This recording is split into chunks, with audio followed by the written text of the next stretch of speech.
No need, నేను వెళ్తా. Tyre వెళ్ళి మనకెందుకు? ఆగు ప్లీజ్. మన ఇద్దరి మధ్య వాడేందుకు బొక్క? వరుణ్ ప్లీజ్ ఆగు. వరుణ్ స్వప్న, మన ఇద్దరి మధ్య వాడేందుకు? నీదేం పోయేది? వాడు వెళ్ళి మా మమ్మీకి చెప్తాడు. చెప్తే చెప్పని, ఎలాగో మనమే చెప్దాం అనుకున్నాం కదా. నేనేమనుకోలేదు. అదేంటి స్వప్న అలా అంటావు? ఇంకేమనాలి నువ్వు చేసే పనులకి? పనులా? నేనేం చేశాను? అయినా నువ్వు చేసిన దానికన్నానా? చెప్పకుండా పెళ్లి చూపులు ఇవన్నేంటి? అయినా నీకు నేనెందుకులే, నీకు చాలా మంది ఉన్నారుగా.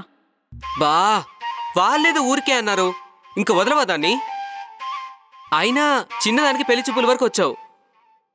నేనేం రాలేదు, మా అమ్మ ఎప్పటి నుంచి చంపుతున్నది. ఇంకా నేను గట్టిగా అడిగేసరికి ఎలాగో నీ మీద కోపంగా ఉన్నానని వచ్చా. కోపంగా ఉన్నావని వాడితో పెళ్లి చూపులు కొప్పేసుకుంటావా? ఇవన్నీ వద్దులే, మనమే మీ ఇంటికి వెళ్ళి ఇంట్లో చెప్పేద్దాం. ఏం అక్కర్లేదు, వాడి పాటికి చెప్పే ఉంటాడు.